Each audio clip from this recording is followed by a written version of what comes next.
हिंदगी हिंदी है जिंदगी। टाइम ही नहीं हुआ।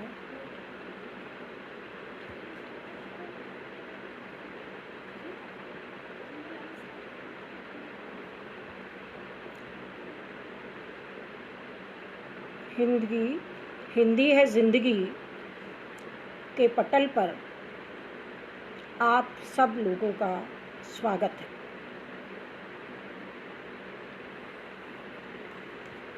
पिछले कई एपिसोड में हम लोग बाल कहानी लेखन पर बहुत व्यापक चर्चा कर चुके हैं।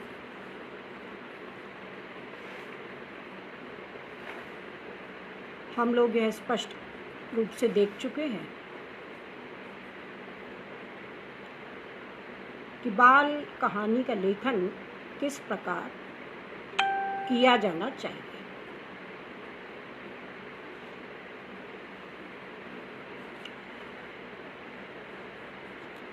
हिंदगी हिंदी है जिंदगी पटल के इस कार्यक्रम में जुड़ने वाले आप सब का मैं स्वागत करती हूँ और भविष्य में भी इस कार्यक्रम से जो लोग जुड़ेंगे उनका भी मैं स्वागत करती हूँ। बाल कहानी लेखन कार्यशाला के 2 एपिसोड हम कहानी कैसे लिखें विषय पर कर चुके हैं, जिनमें ये चर्चा की गई कि कहानी लिखते समय, बच्चों के लिए कहानी लिखते समय हमें किन बातों का ध्यान रखना चाहिए। आज के कार्यक्रम का फॉर्मेट भी बिल्कुल वैसा ही है जैसे पिछले 2 कार्यक्रमों का था। पिछले 2 कार्यक्रमों में हमने एपिसोड को 3 भागों में बांटा था। आज भी वैसा ही है। सबसे पहले हम चर्चा करेंगे कि कहानी कैसे लिखनी चाहिए। फिर मैं अपनी लिखी हुई एक कहानी आप लोगों को सुनाऊंगी और उसके बाद हमने जो कंपटीशन रखा था, जो प्रतियोगिता रखी थी बाल कहानी लेखन की, उसमें चयनित 2 कहानियाँ मैं आप लोगों को सुनाऊंगी। पिछले एपिसोड्स जिन लोगों ने नहीं देखे हैं उनको भी मैं संक्षेप में बताना चाहूँगी कि हमने क्या चर्चा की थी। स्वागत है त्रिलोकीनाथ जी, स्वागत है नीरू जी। हमने पिछले 2 एपिसोड्स में ये देखा कि बाल साहित्य केवल बच्चों के लिए ही नहीं है, और इस बात को मैं फिर से पुनः रेखांकित करना चाहूँगी कि बाल साहित्य केवल बच्चों के लिए नहीं है। इसे शिक्षकों और अभिभावकों को भी अवश्य ही सुनना और पढ़ना चाहिए। क्यों? क्योंकि अगर वे नहीं जानेंगे कि किस तरह का बाल साहित्य हमें बच्चों को देना है या किस तरह की समस्याएं चल रही हैं और साहित्य कैसा है, अच्छा साहित्य क्या है, तभी वो अपने बच्चों को भी अच्छा साहित्य पढ़ने के लिए प्रेरित कर सकेंगे जब वे स्वयं पढ़ेंगे। दूसरी बात, इन 2 एपिसोड में ये स्पष्ट हुई है कि बाल कहानी लिखना भी पूरा गंभीरता का कार्य है। बाल कहानी लिखना कोई बच्चों का खेल नहीं है और इसलिए बाल कहानी लेखन को पूरी गंभीरता से लेने की ज़रूरत है। क्यों लेने की ज़रूरत है गंभीरता से? क्योंकि ये हमारे बच्चों को, हमारे भावी नागरिकों को आकार देता है और जैसा मैंने पिछली बार भी कहा था कि जिस तरह का देश हम चाहते हैं, जिस तरह के नागरिक हम चाहते हैं, उसी तरह का बाल कहानी लेखन होना चाहिए। पिछली बार मैंने ये भी चर्चा की थी कि बाल विमर्श को आगे बढ़ाने की ज़रूरत है। इसका क्या अर्थ हुआ? बाल विमर्श का अर्थ उसी तरह से है बालकों की समस्याओं पर, बच्चों की समस्याओं पर केंद्रित साहित्य। जिस तरह से स्त्री विमर्श है, दलित विमर्श है, जो कि साहित्य में आज अपना स्थान बनाए हुए हैं, उसी तरह से बाल विमर्श को भी महत्वपूर्ण स्थान दिलाने की ज़रूरत है। तो बाल विमर्श की कहानियाँ वो कहानियाँ हैं जो कि बच्चों के लिए नहीं लिखी जाती, लेकिन बच्चों से जुड़ी हुई होती हैं, बच्चों की समस्याओं पर केंद्रित होती हैं पर वो बड़ों के दृष्टिकोण से लिखी जाती हैं और बच्चों की समस्याओं पर फोकस उनका होता है। स्वागत है अर्चना जी, मुझे बड़ी खुशी हो रही है आपको यहाँ देख करके। तो बाल कहानी लेखन जो है, उसके अलावा बाल विमर्श को भी हमें आगे बढ़ाने की ज़रूरत है। एक इस बिंदु पर भी हमने चर्चा की है कि बाल कहानी लेखक को भी अन्य लेखकों के समान ही बहुत अधिक पढ़ने की आवश्यकता है। हम जितना अधिक पढ़ेंगे उतना ही अधिक हमारी भाषा समृद्ध होती जाएगी, भाषा का विकास होगा, हमारे मस्तिष्क में विषय स्पष्ट होंगे, विषयों का हमें ज्ञान होगा, हमारी विश्लेषण करने की क्षमता बढ़ेगी और हम बाल मनोविज्ञान को अच्छे से समझ सकेंगे, बालकों के मनोभावों को अच्छे से समझ सकेंगे और उनका विश्लेषण भी कर सकेंगे। पिछली कड़ी में हमने बाल कहानियों का वर्गीकरण पढ़ा था विभिन्न आधारों पर, जिससे ये स्पष्ट हो गया था कि बाल कहानियाँ जो हैं वो बहुत प्रकार की कहानियाँ हैं और विभिन्न आधारों पर हम उनका वर्गीकरण अलग अलग प्रकार से कर सकते हैं। कुमकुम गुप्ता जी, आपको देख करके मुझे बड़ी खुशी हो रही है, स्वागत है आपका। तो जैसा मैंने पिछले एपिसोड में कहा था कि हमारी हर कड़ी स्वयं में पूर्ण भी है और पिछली कड़ी का विस्तार भी है, तो वैसे ही इस कड़ी में भी है। पवित्रा अग्रवाल जी, स्वागत है आपका। तो हमने जो कहानियाँ देखी अभी तक और हम बच्चों के मनोभावों को जानते हैं, क्योंकि यहाँ पर अधिकांश या तो शिक्षक हैं या अभिभावक हैं, तो इसलिए बच्चों के मनोभावों को हम जानते हैं। और हम ये भी जानते हैं कि कई बच्चे एक ही कहानी को बार बार सुनने की जिद किया करते हैं। तो जब एक ही कहानी को बार बार सुनने की जिद बच्चा करता है तो क्या होता है, बच्चे कहते हैं कि नानी वही कहानी सुनाओ, जादूगर वाली सुनाओ, परी वाली सुनाओ, राजा वाली सुनाओ। तो बार बार एक ही कहानी सुनने से दोहराव के कारण बच्चे की स्मृति में वह कहानी अंकित हो जाती है। और यही कारण है कि आज भी हमें अपने बचपन की कहानियाँ अच्छी तरह से याद हैं। उन कहानियों में शाप होता था, वरदान होता था, अगर कुछ गलत किया जाता था, कोई जो हमारे सामाजिक मूल्य हैं, नैतिक मूल्य हैं, उससे कुछ अलग और गलत किया जाता था तो उसको शाप मिल जाता था और फिर जब वो उसे ठीक कर लेता था तो उसका जो शाप था वो दूर हो जाता था। इस तरह की कहानियाँ हुआ करती थी। उन कहानियों से हमने क्या सीखा? हमने अपने जीवन में डूज और डोंट्स जो हैं उनके बारे में सीखा कि क्या करणीय है और क्या अकरणीय है, हमें क्या करना चाहिए और क्या नहीं करना चाहिए। कहानी लिखते समय ये बात बिल्कुल ध्यान रखने की है कि हम किस तरह का आदर्श, क्या अच्छा है, क्या चीज़ हम बच्चों के सामने प्रस्तुत कर रहे हैं। दूसरी बात यह है कि कहानी में, छोटे बच्चों के लिए जो हम कहानी लिखते हैं, उस कहानी में क्रूरता बिल्कुल नहीं होनी चाहिए। जैसे आपने देखा होगा कि बच्चे तितली पकड़ते हैं या कोई इस तरह के छोटे कीड़े मकोड़े पक्षी को तंग करते हैं, तो उसको गलत ही दिखाया जाना चाहिए कहानी में। ये ना हो कि उसको गलत नहीं दिखा रहे हम, तो जिससे कि बच्चे में प्राणी मात्र के लिए, जीव मात्र के लिए संवेदनशीलता का विकास हो। तो कहीं भी क्रूरता को उचित नहीं ठहराया जाना चाहिए, ये भी बहुत महत्वपूर्ण बात है।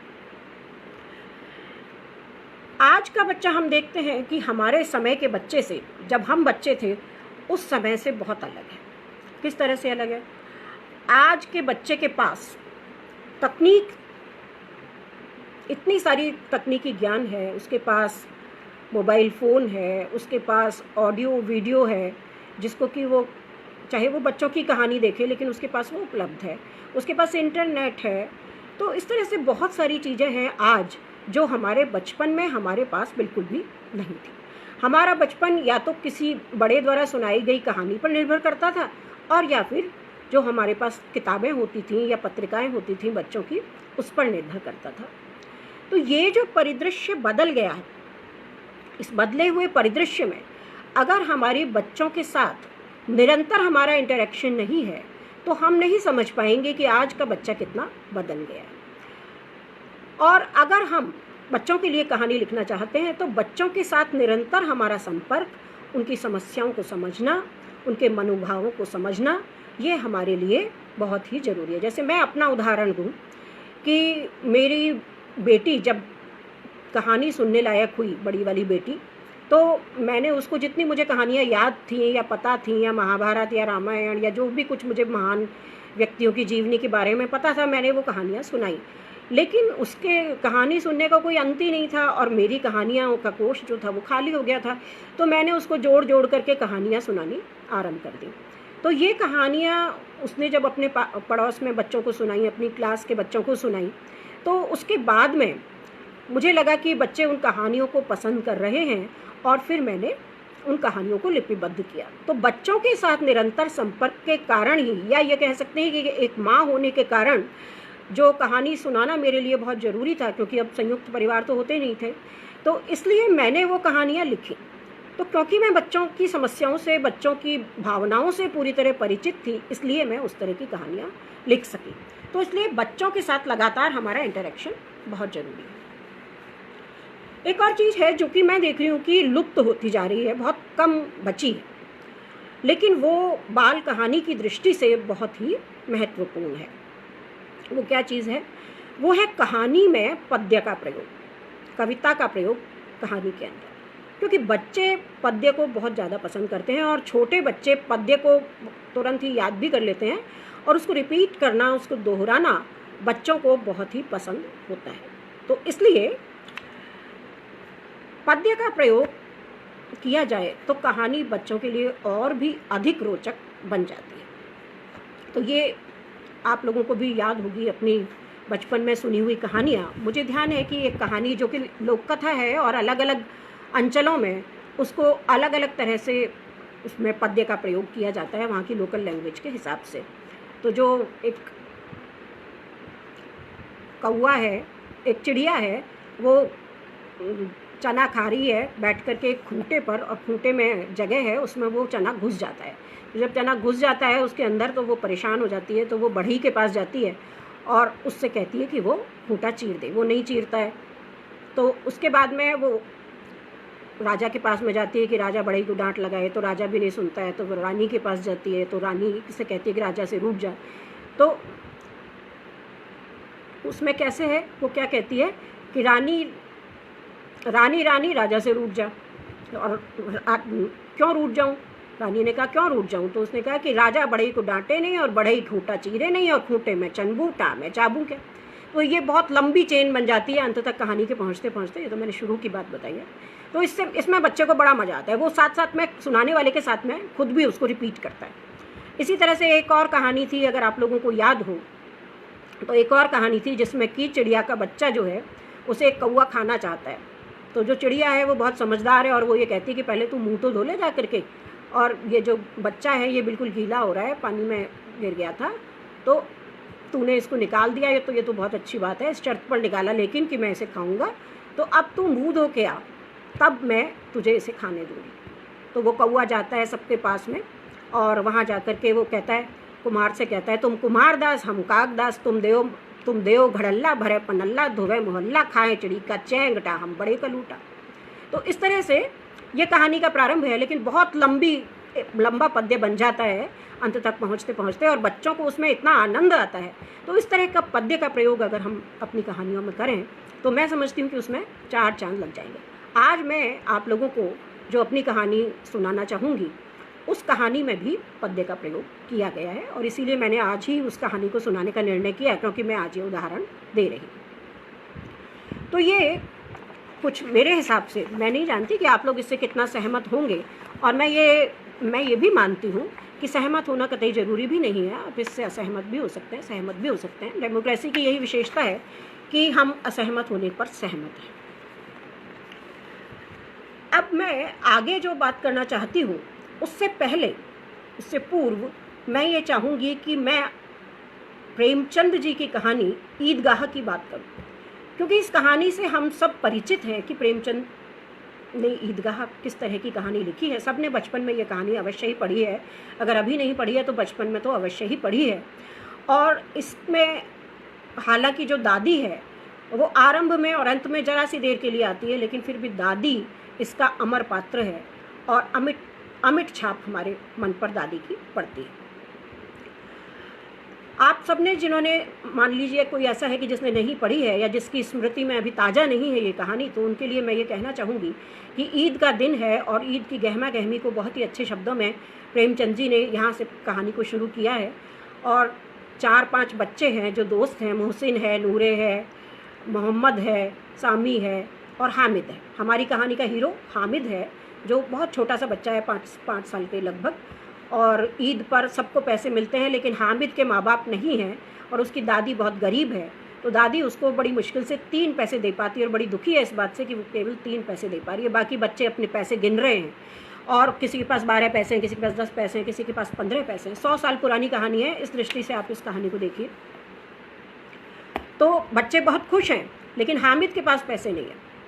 पर आप देखिए कि हामिद के चरित्र को किस तरह से गढ़ा है प्रेमचंद ने लेखकीय वक्तव्य कुछ नहीं दिया है हामिद के बारे में, बच्चों के बारे में कोई इस तरह का वक्तव्य नहीं है, लेकिन फिर भी ये कहानी कितना अमिट प्रभाव हमारे ऊपर छोड़ती है। तो इसका मैं इस कहानी के आधार पर ही आगे कहानी का विश्लेषण करने की कोशिश करूँगी। तो बच्चे सब जा रहे हैं, रास्ते में जो है उन चित्रों को भी बड़ा जीवंत किया है कि स्कूल पढ़ता है बच्चे, उसके बारे में किस तरह की बात करते हैं और धीरे धीरे वे पैदल चलते चलते ही ईदगाह पहुंच जाते हैं। और वहाँ का इतना जीवंत चित्रण है कि किस तरह से झूले हैं और किस तरह से मिठाई की दुकानें हैं और किस तरह से खिलौनों की दुकानें हैं और बच्चे किस तरह से ललचा रहे हैं चीज़ों के लिए, और जिनके पास पैसे थे वो सब कुछ कर रहे हैं, झूला भी झूल रहे हैं, मिठाई भी खरीद रहे हैं, खा रहे हैं और खिलौना भी खरीद रहे हैं। लेकिन हामिद इतना समझदार है कि वो ये जानता है कि उसके पास केवल 3 पैसे हैं और इनका उसके सदुपयोग करना है। तो वो लोहे के सामान की दुकान पर खड़ा होता है जहाँ की बच्चों को कोई काम नहीं है और बड़ी मुश्किल से दुकानदार 3 पैसे में उसे चिमटा देने को तैयार होता है।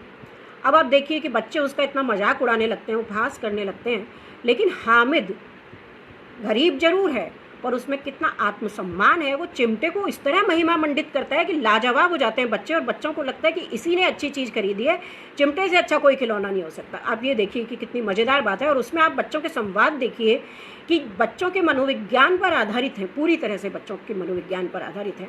और मैं तो सोचती हूँ कि इस कहानी को पूरी तरह एक आदर्श कहानी लेखन के हिसाब से माना जा सकता है।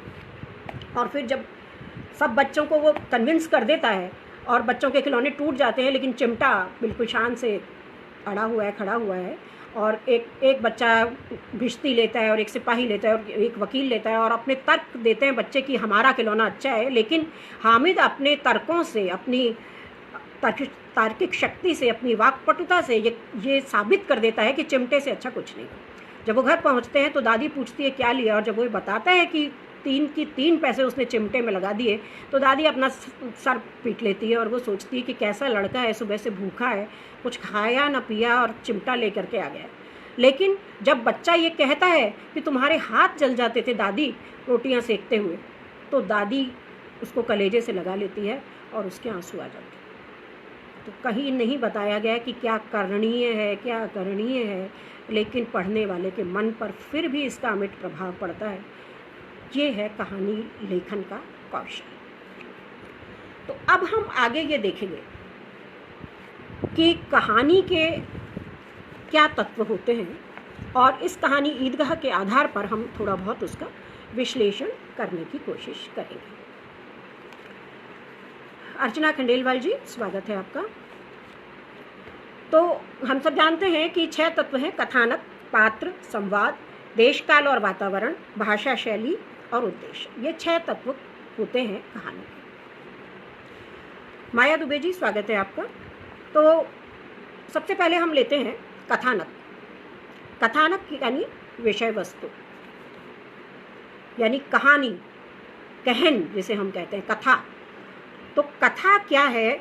वो कुछ भी हो सकती है। जैसा हमने पिछले एपिसोड्स में देखा था कि हमारे चारों तरफ अनेक विषय हैं, तो कहानी की कथा वस्तु कुछ भी हो सकती है। अनेक विषय हैं और एक ही विषय पर अनेक तरह से कहानी लिखी जा सकती है। जैसा कि हमने इस कहानी प्रतियोगिता में देखा कि विषय एक ही था लेकिन लोगों ने कितनी अलग अलग कहानियाँ लिखी हैं। 2 कहानियाँ आप सुन चुके हैं, आज मैं 2 कहानियाँ और सुनाऊंगी जो चयनित कहानियाँ हैं।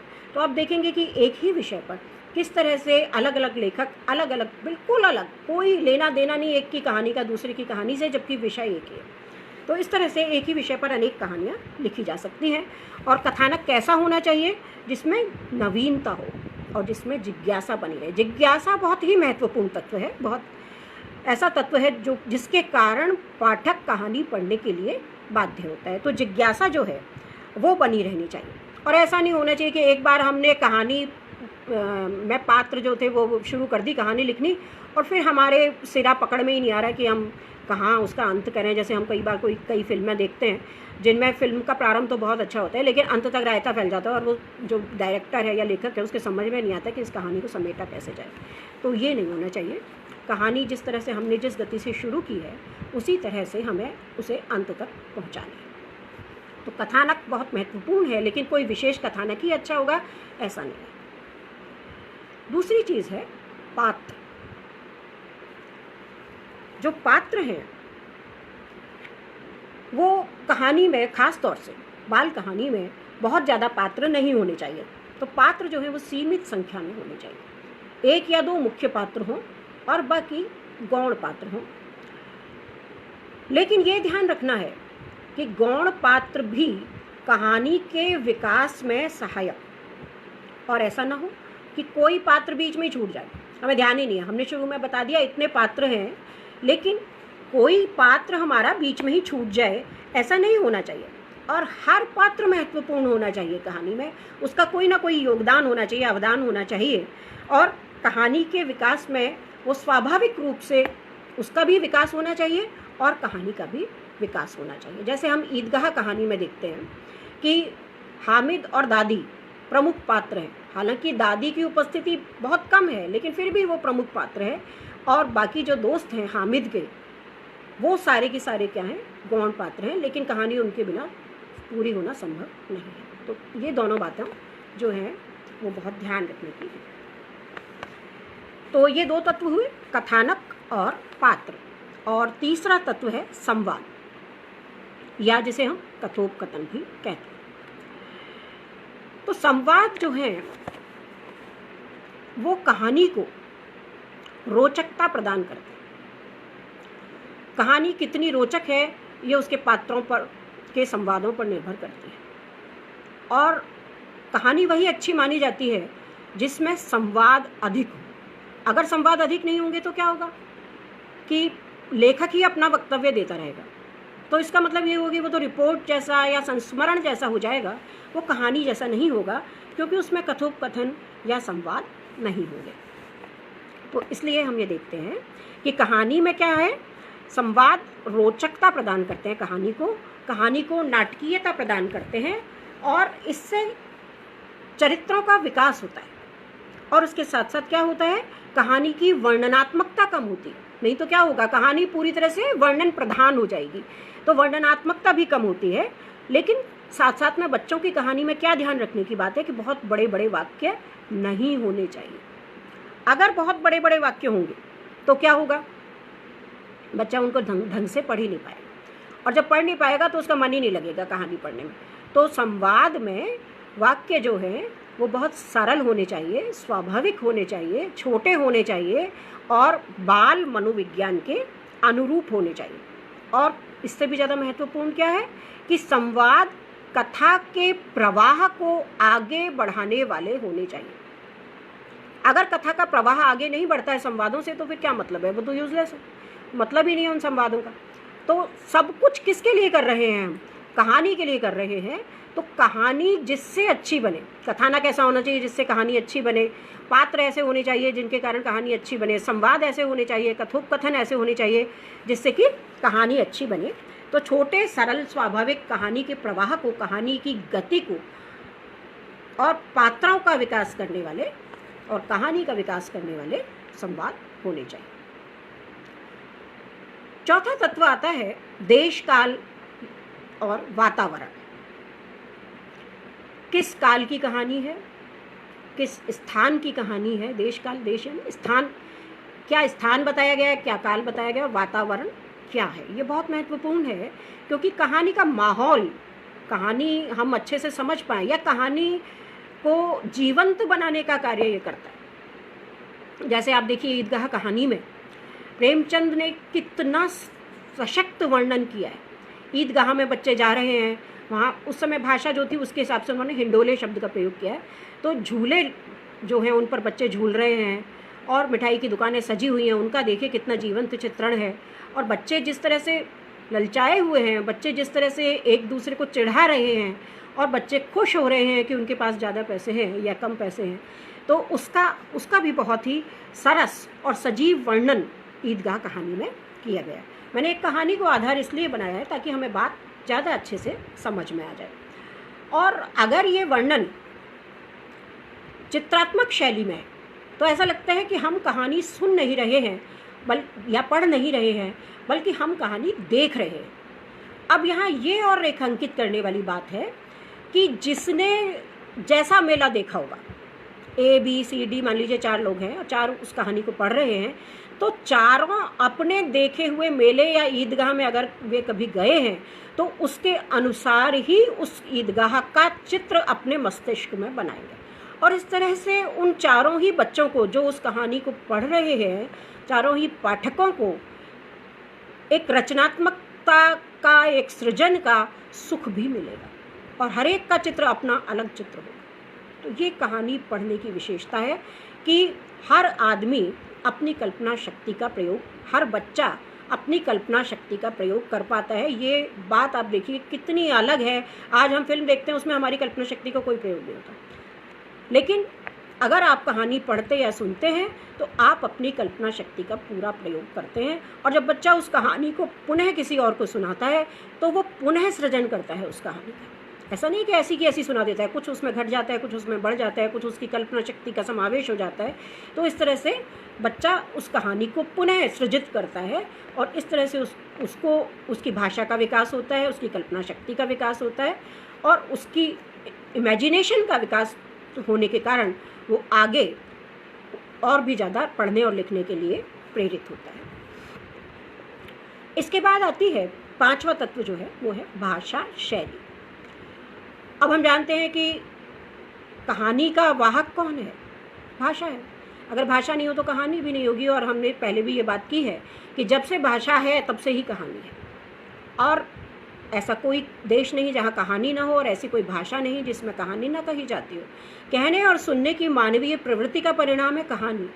हम अपनी बात कहना चाहते हैं, दूसरे की बात सुनना चाहते हैं और इसी के कारण कहानी का विकास हुआ। तो भाषा कैसी होनी चाहिए? कई कहानियाँ तो इतनी क्लिष्ट होती हैं, बच्चों की भी इतनी कठिन भाषा में लिख देते हैं कई लोग कि वो बच्चा समझ ही नहीं सकता। तो सबसे बड़ी बात है संप्रेषणीयता। मैं ये मानती हूँ कि संप्रेषणीयता साहित्य का प्राण है, आत्मा है। अगर संप्रेषणीयता ही नहीं होगी, सब कुछ है उस कहानी में, लेकिन अगर वो संप्रेषित ही नहीं हो पा रही है, अगर उसमें पठनीयता नहीं है, अगर उसे पढ़ा नहीं जा सकता, अगर आदमी का मन नहीं लग रहा उसे पढ़ने में, बच्चे का मन नहीं लग रहा पढ़ने में, तो बच्चा क्यों पढ़ना चाहेगा उसे? तो भाषा सरल हो, पठनीय हो, संप्रेषणीय हो, स्वाभाविक हो और देश काल के अनुरूप हो, साथ ही साथ पात्र के अनुकूल हो। जैसे मैंने अभी कहा कि भाई प्रेमचंद ने ईदगाह में जिस भाषा का प्रयोग किया है वो भाषा कैसी है? उर्दू मिश्रित हिंदी है। लेकिन आज कहानी लेखन में हम जिस भाषा का प्रयोग करते हैं वो अंग्रेजी मिश्रित हिंदी है। तो ये समय के कारण ये परिवर्तन आया है कि उस समय उर्दू ज़्यादा थी और अब इंग्लिश का प्रभाव ज़्यादा है, वर्चस्व ज़्यादा है। तो अगर हम एकदम शुद्ध हिंदी में कहानी लिखना चाहेंगे तो बच्चा समझेगा ही नहीं। अगर हम कक्षा, अध्यापिका इस तरह से लिखेंगे तो आज का जो बच्चा है वो उस कहानी को मन से नहीं पढ़ पाएगा। तो भाषा देश काल के भी अनुरूप होनी चाहिए और पात्र के भी अनुकूल होनी चाहिए। और भाषा की रोचकता जो है वो कहानी को पठनीय और मनोरंजक बनाते हैं। इसके साथ ही भाषा में जो 4 चांद लगाने का काम करते हैं वो है मुहावरे और कहावतें। मुहावरे और कहावतों के कारण भाषा जो है वो बहुत समृद्ध बनती है और उसमें रोचकता का समावेश होता है। डॉक्टर लता अग्रवाल से आप लोग परिचित होंगे, वो बच्चों के लिए कहानियाँ लिखती हैं। उनकी एक कहानी मैंने सुनी थी, ऐसी कहानी थी, वो अनोखी अनूठी कहानी थी जिसमें लगभग 50 मुहावरे और कहावतें थी। आपको लगेगा कि वो कहानी तो मुहावरे और कहावतों से बोझिल हो गई होगी, लेकिन ऐसा बिल्कुल नहीं था। यही आश्चर्यजनक बात है। तो मुहावरे और कहावतों का यथास्थान प्रयोग करना भी बच्चों के लिए ज़रूरी है, जिससे वे मुहावरे कहावतें सीखते भी हैं और इसके साथ साथ उनको मनोरंजक लगती है कहानी, तब वो उसको पढ़ भी पाते। अगर हम शैली की बात करें कि कहानी की शैली, बच्चों की कहानी की शैली कैसी होनी चाहिए, तो आत्मकथात्मक शैली भी हो सकती है, जिसमें लेखक स्वयं एक पात्र की तरह, जैसे मैंने आपको शायद पिछली बार बताया था कि मैंने एक बाल उपन्यास लिखा है जिसका नाम है ऐसा था नानी का बचपन, और उसमें मैंने अपने आप को नानी मानते हुए वो उपन्यास लिखा है। तो आत्मकथात्मक शैली हो सकती है। दूसरी बात, शैली और कैसी हो सकती है, संस्मरणात्मक हो सकती है कि भाई ये ऐसी घटना हुई थी, ऐसा हम लिखें, तो संस्मरणात्मक शैली भी हो सकती है। पत्रात्मक शैली हो सकती है, डायरी शैली हो सकती है। हालांकि बच्चों की कहानियों में कम ही प्रयोग किया जाता है इन दोनों शैलियों का, लेकिन आत्मकथात्मक और संस्मरणात्मक हो सकती है। और सबसे ज़्यादा जो मज़ेदार लगती है बच्चों को, वो क्या होती है, फैंटेसी। फैंटेसी अब हम कैसे दिखाएं? हम ये चाहते हैं कि यथार्थ भी दिखाएं, यथार्थ भी समझाएं बच्चे को, और बच्चे को फैंटेसी का मज़ा भी आए। तो हम क्या करते हैं, स्वप्न में, कि बच्चा सपना देख रहा है और उसमें हम कहानी लिखते हैं। आज मैं जो आपको कहानी सुनाऊंगी मेरी लिखी हुई बच्चों की कहानी, उसमें भी ऐसा ही है कि उसको बच्चे को सपना आता है, उसमें वो देखता है। तो स्वप्न के अंतर्गत, और मैंने इस तरह की कई कहानियाँ लिखी हैं, मिठाई लोक और सब्जी लोक और बादल की रथ की सवारी, इस तरह की कहानियाँ जो कल्पनाशीलता पर, पूरी तरह से कल्पना पर आधारित है और जिसमें बच्चा एंजॉय करता है, उसे मज़ा आता है, उसे मनोरंजक लगता है।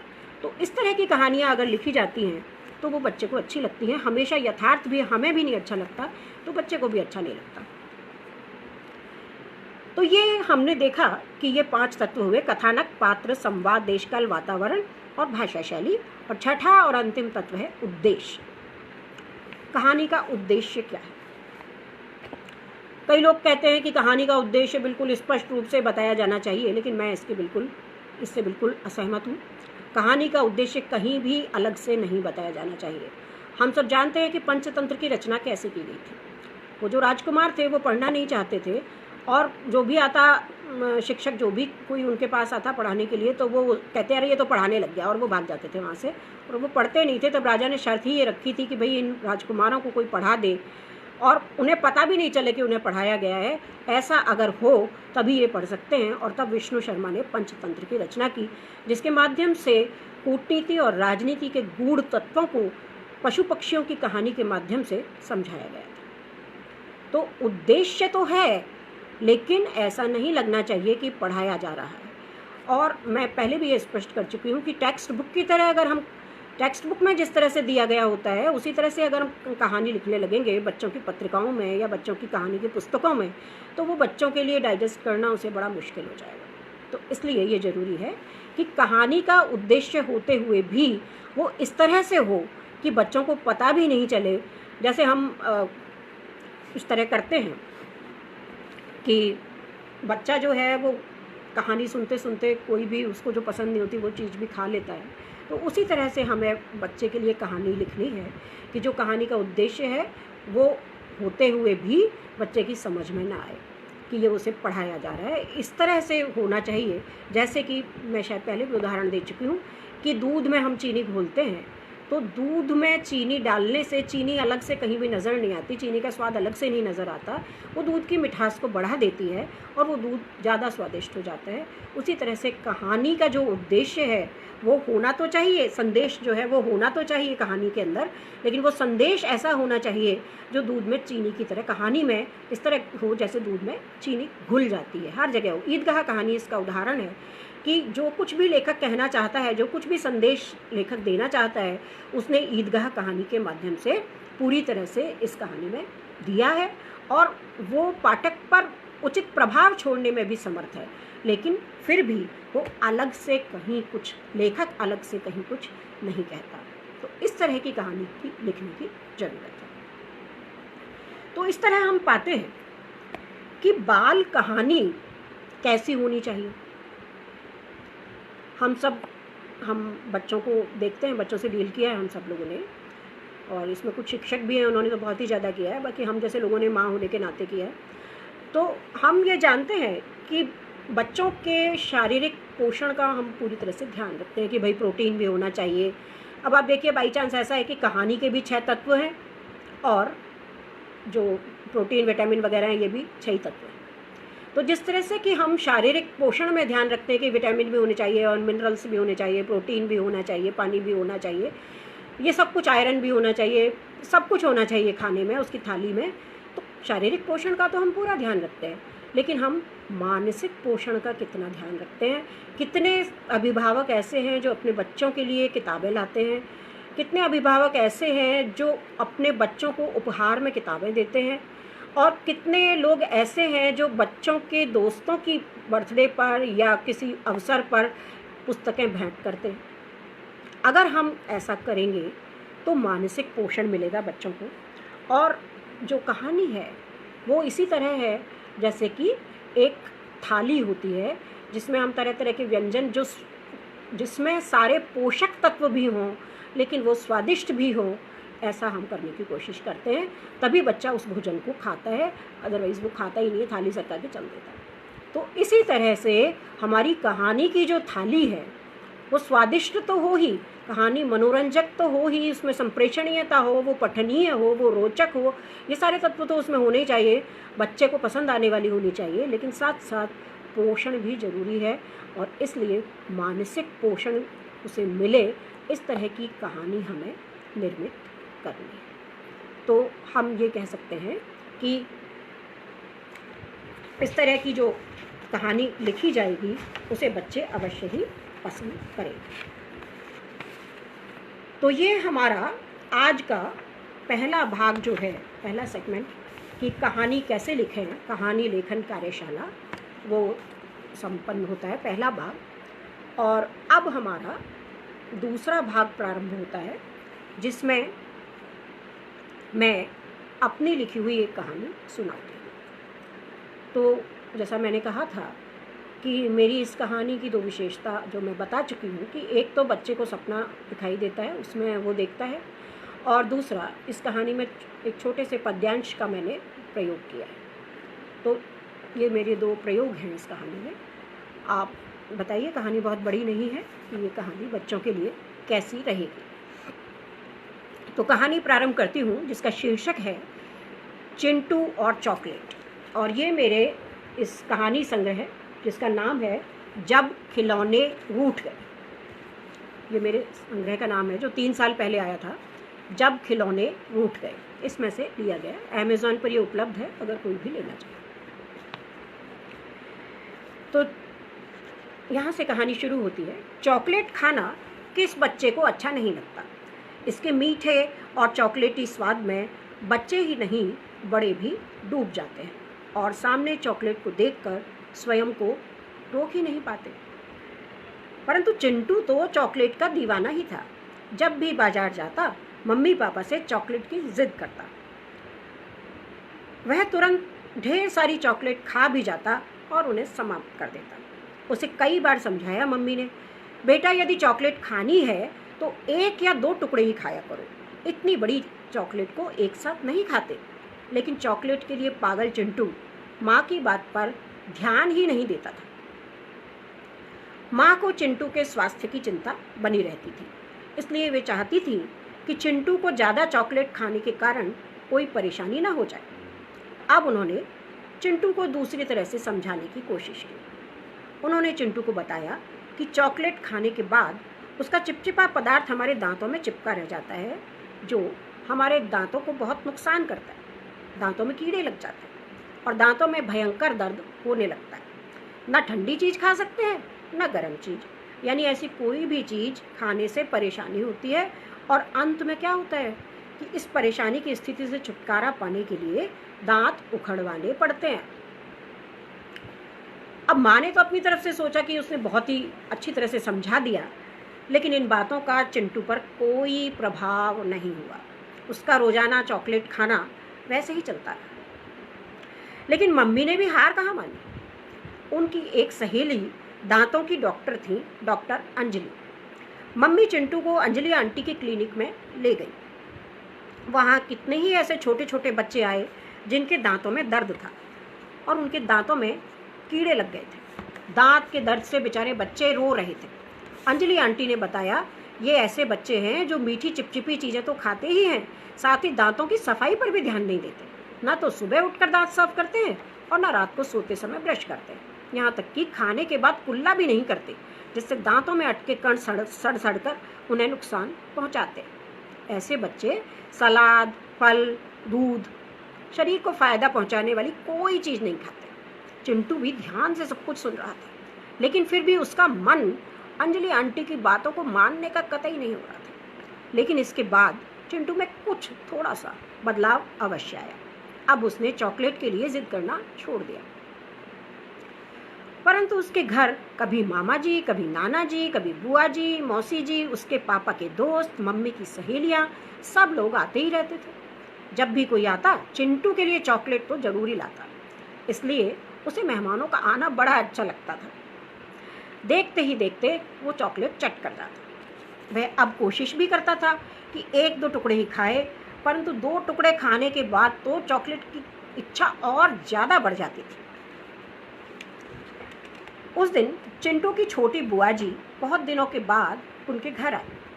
उन्हें चिंटू की पसंद का पता था, इसलिए वे चॉकलेट का बहुत बड़ा डिब्बा गिफ्ट पैक लाई थी। उसे देखते ही चिंटू की आंखें खुशी से चमकने लगी। उसने बुआ की गोद में बैठकर प्यार से उनके गले में बाहें डाल दी। उस समय रात के 10 बजे थे। उसकी पलकें नींद से बोझिल होने लगी थी। मम्मी ने कहा, बेटा अब सो जाओ, सुबह स्कूल भी जाना है, नहीं तो सुबह समय से नहीं उठ पाओगे। चिंटू बोला, मम्मी मैं तो अभी चॉकलेट खाऊंगा। माँ बोली, अच्छे बच्चे सोते समय चॉकलेट नहीं खाते, चलो अब सो जाओ। अच्छे बेटे, मम्मी ने समझाते हुए कहा। चिंटू ने अपनी बात मनवाने के स्वर में मम्मी से कहा, प्लीज़ प्लीज़ मम्मी, मैं चॉकलेट के डिब्बे को अपने पास रख कर सोऊंगा। मैं नहीं खाऊंगा चॉकलेट, पर मैं अपने पास रख कर सोऊंगा। ठीक है बेटा, जैसा तुम चाहो। मम्मी ने उसे कंबल उड़ाते हुए कहा। चिंटू थोड़ी ही देर में गहरी नींद में सो गया। दिन भर ऊधम मचाकर बहुत थक गया था। तभी चिंटू ने देखा कि वह डिब्बे में से चॉकलेट निकालकर खा रहा है। मम्मी की बात तो वह बिल्कुल भूल गया और उसने कुल्ले भी नहीं किए। तभी उसे अपने चारों ओर छोटे छोटे अजीब सी आकृति के प्राणी नजर आने लगे। वे सब प्राणी जोर जोर से राक्षसों की तरह हंसने लगे, अट्टहास करने लगे। हा हा हा हा, अब हम चिंटू के मुंह में घुसकर इसके दांतों में कैविटी बनाएंगे, फिर ये दर्द से रोने लगेगा। इसके दांतों में हमेशा चॉकलेट चिपकी रहती है। हा हा हा हा, इसलिए हम अच्छी तरह से यहाँ रह पाएंगे, बड़ा मज़ा आएगा, यहाँ हम आराम से रहेंगे। और ये चिंटू ये चॉकलेट खा खा के दर्द से रोता रहेगा। हा हा हा हा। वे चिंटू की बुरी स्थिति की कल्पना करके हंसने लगे। अब सब हाथ पकड़कर नाचने लगे और जोर से गाने लगे। दांत सड़ जाएंगे, कीड़े पड़ जाएंगे, चिंटू रोता रहेगा, हमें मजे आएंगे, दांत सड़ जाएंगे। ये गाना वे बार बार गाने लगे और चिंटू जोर जोर से चिल्लाया, नहीं नहीं, ऐसा नहीं होगा, मेरे साथ ऐसा नहीं करना, ऐसा नहीं हो सकता। उसकी आवाज़ सुनकर मम्मी दौड़कर उसके पास आई। उन्हें सुबह सुबह रसोई में उसकी आवाज़ सुनाई दे रही थी। चिंटू घबराया हुआ था, उसके चेहरे पर पसीना आ रहा था और वह बार बार एक ही बात दोहरा रहा था, मेरे दांत नहीं सड़ेंगे, मैं अपनी गंदी आदतें छोड़ दूंगा, मेरे दांत नहीं सड़ेंगे, मैं बहुत अच्छा बच्चा बनूंगा। मम्मी उसके सिर पर हाथ फेरते हुए बोली, बेटा लगता है तुमने कोई बुरा सपना देखा था, तुम मेरे पास हो, मेरी गोद में, घबराओ मत। चिंटू ने राहत की सांस ली। उसने अच्छे से आंख खोलकर देखा, वाकई वो मम्मी की गोद में था। ओह मम्मी, कितनी अच्छी बात है, वो तो केवल सपना ही था। वह तुरंत उठकर ब्रश करने के लिए भागा। फिर मम्मी से बोला, मम्मी ये चॉकलेट का डिब्बा आप किसी और को दे देना, मैं नहीं खाऊंगा। मैं नहीं चाहता कि मेरे दांत खराब हो। मुझे अंजलि आंटी के अस्पताल में आए बच्चों की तरह दर्द से नहीं रोना। बुरे सपने के कारण चिंटू में आए बदलाव से मम्मी तो आश्चर्यचकित थी। अब चिंटू रात को सोते समय ब्रश भी करता था और कुछ भी खाने के बाद कुल्ला भी करता था। उस दिन से उसने कभी जिद करके चॉकलेट नहीं खाई और उस दिन कमाल ही हो गया जब उसने एक आंटी के चॉकलेट लाने पर कहा, थैंक्स आंटी, आप ये गिफ्ट किसी दूसरे बच्चे को दे देना, मैं नहीं खाता ऐसी चीज़ें, मैं तो फल खाता हूँ जिससे मेरे दांत और मसूड़े स्वस्थ रहते हैं। देखिए ना आंटी, देखिए मेरे दांत कैसे मोती जैसे चमकते हैं। आंटी और मम्मी चिंटू को आश्चर्य से देख रही थी। अब चिंटू सचमुच बदल गया था। काश सब बच्चे ऐसे ही हो जाए। तो ये हमारे आज के कार्यक्रम का दूसरा खंड था, दूसरा भाग था। और अब हमने जो कहानियाँ आमंत्रित की थी मित्रता और संवेदनशीलता विषय पर, उनमें से चयनित 2 कहानियाँ मैं पिछले 2 एपिसोड में सुना चुकी हूँ और आज मैं 2 कहानियाँ सुनाऊंगी, चयनित कहानियाँ। और आप फिर देखेंगे कि कितने नवीन विषयों पर ये कहानियाँ लिखी गई हैं। कम से कम मैंने इन विषयों पर कहानियाँ नहीं पढ़ी हैं बच्चों के लिए। एक तो इंटरनेट के भक्त जो बच्चे हो चुके हैं उन पर कहानी है, और ये कहानी हमें भेजी है सुनीता पाठक जी ने। सुनीता पाठक जी गांधीनगर से। तो आप देखिए कि पूरे भारत से कहानियाँ आई हैं हमारे पास, और मैं बधाई देती हूँ सुनीता पाठक जी को कि उनकी कहानी चयनित हुई और वे इसी तरह से नवीन विषयों पर बच्चों के लिए अच्छी अच्छी कहानियाँ लिखें। उनकी कहानी का शीर्षक है शेरू राजा और साइकिल। साथ में आप ये भी देखिए कि विषयों की नवीनता का कोई अंत ही नहीं है। एक ही विषय हमने दिया था, लेकिन फिर भी कहानियों के विषय कथानक कितने अलग अलग हैं। तो मैं बधाई देती हूँ सुनीता जी को और ये कहानी आरंभ करती हूँ। शेरू राजा और साइकिल।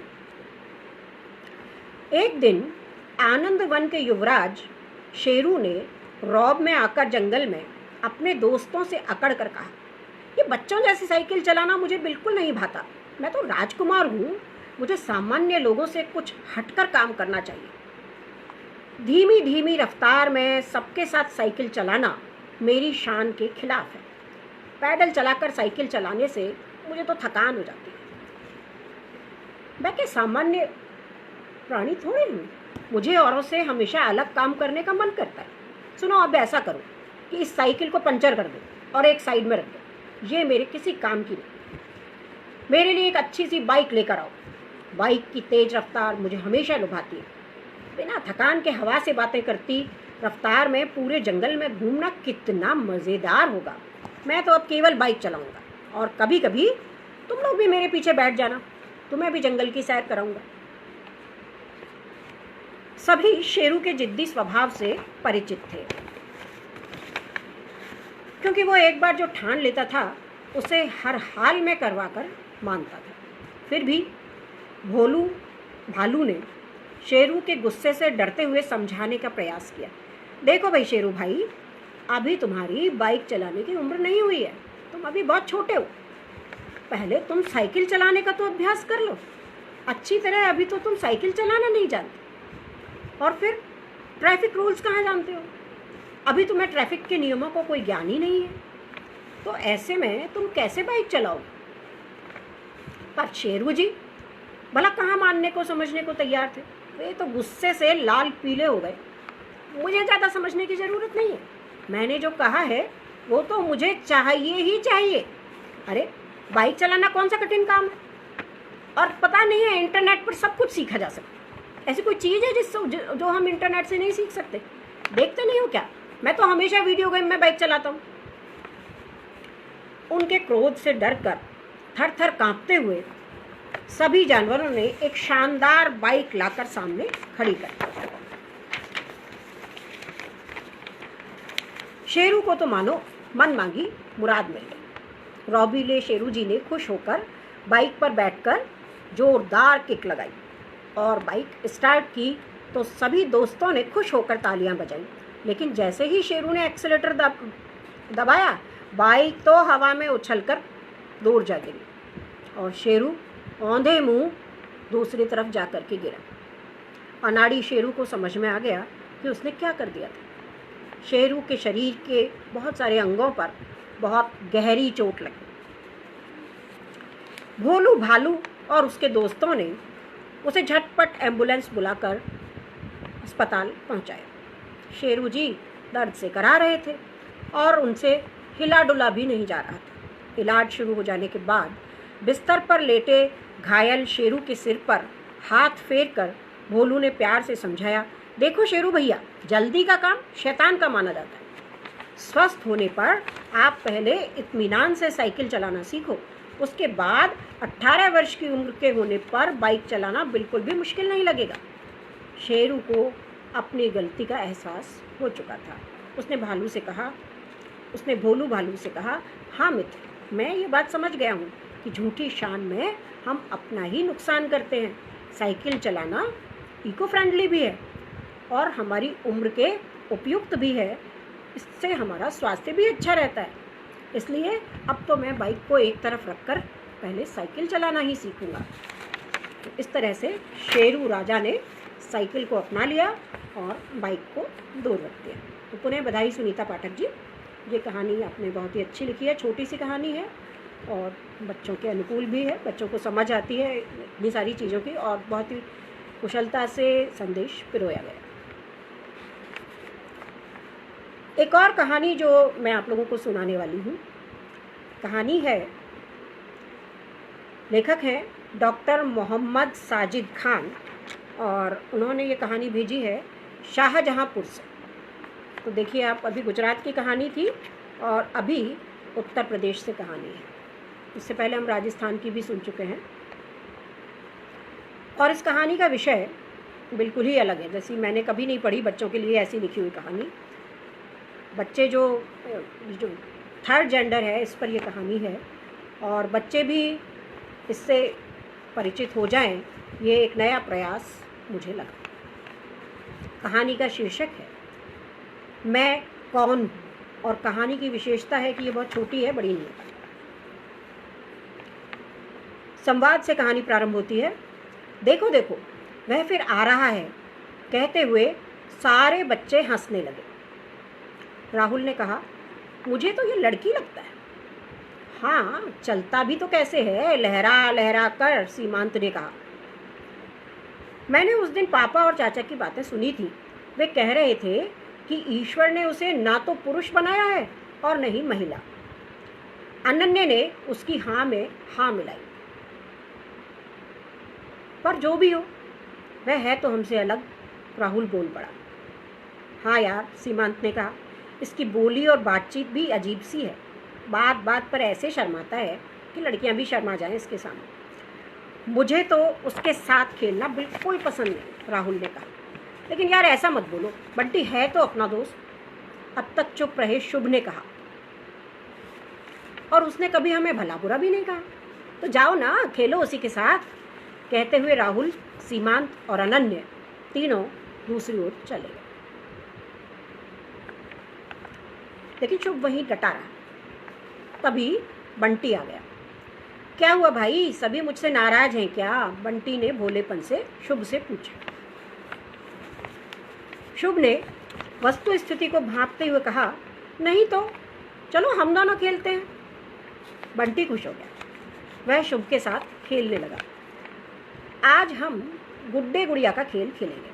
कहते हुए बंटी ने कहा, मैं तो भाई गुड़िया बनूंगा। देखो, मैं तो मम्मी का दुपट्टा भी लाया हूँ, इसे पहनकर मैं बहुत सुंदर लगूंगा, है ना?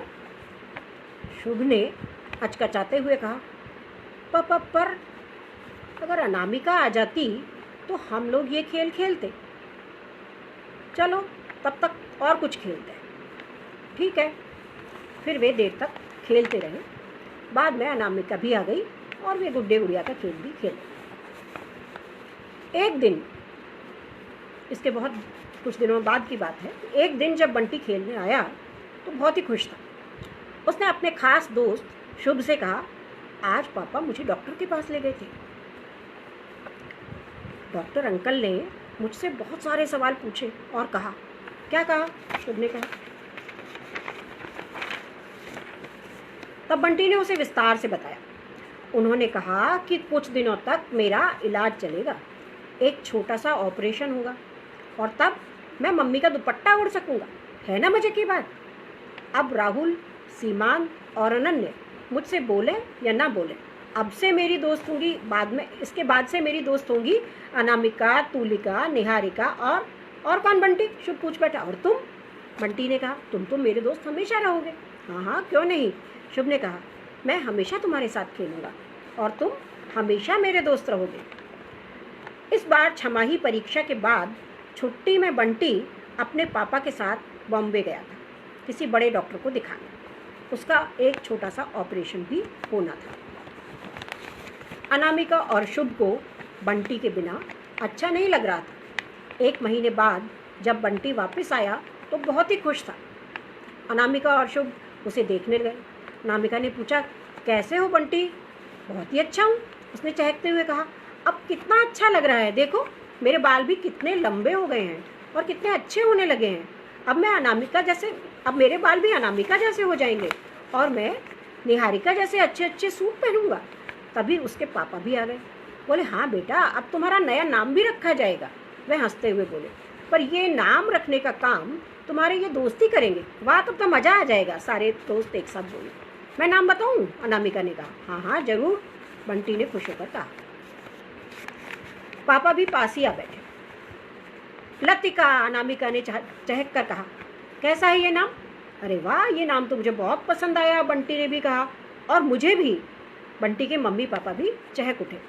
बंटी उठने को हुआ तो पापा ने रोकते हुए कहा, बेटा अभी कुछ दिन और आराम करना है, डॉक्टर ने मना किया है, कुछ दिनों में तुम बिल्कुल ठीक हो जाओगे।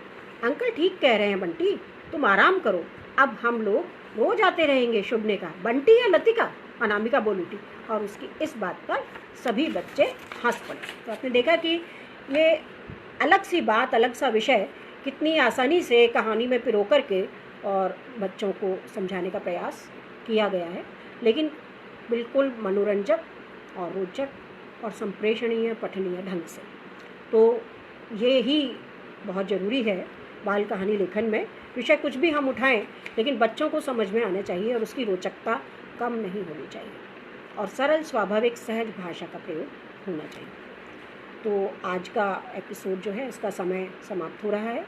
हमारे तीनों सेगमेंट हमने संपन्न किए। अब जो मैं मोहम्मद साजिद खान को एक बार पुनः बधाई देती हूँ और आप सब लोगों की आभारी हूँ जिन्होंने अपना अमूल्य समय इस कार्यक्रम को देखने में लगाया और साथ साथ में कमेंट भी किए हैं। मैंने कुछ लोगों का नाम लेके स्वागत किया था और कुछ का नहीं कर पाई थी क्योंकि मैं लगी हुई थी पढ़ने में, तो मैं उन सबसे क्षमा चाहती हूँ। लेकिन मैं सभी के कमेंट्स अच्छी तरह से पढ़ूँगी और उनका अगर कुछ पूछा गया होगा तो जवाब भी देने का प्रयास करूँगी। तो ये कहानीशाला अपने तीन कड़ी पूरे कर चुकी है और अब बस इसकी 2 कड़ियाँ शेष रही हैं और एक चयनित कहानी का पाठन शेष रहा है। तो अगले सप्ताह, अगले रविवार को इसी समय यानी कि 6 बजे मैं आपसे फिर मिलूँगी और आप लोगों के साथ फिर से कहानी लेखन पर चर्चा करूँगी। इसके बाद भी आप कमेंट लिख सकते हैं और बता सकते हैं कि आपको ये प्रोग्राम, ये कार्यक्रम कैसा लग रहा है। और अगर आप इसमें कोई और नई चीज़ का समावेश, नई बात का समावेश करना चाहते हैं जो आपके अनुसार अभी बच रही है, तो उसका सुझाव भी आप लोग मुझे दे सकते हैं ताकि मैं अगले सप्ताह के कार्यक्रम में उसका समावेश कर सकूं। तो मैं आप सबकी आभारी हूँ और आप सबको धन्यवाद देती हूँ कि आपने ये अपना अमूल्य समय दिया और मैं आज का कार्यक्रम समाप्त करती हूँ। नमस्कार।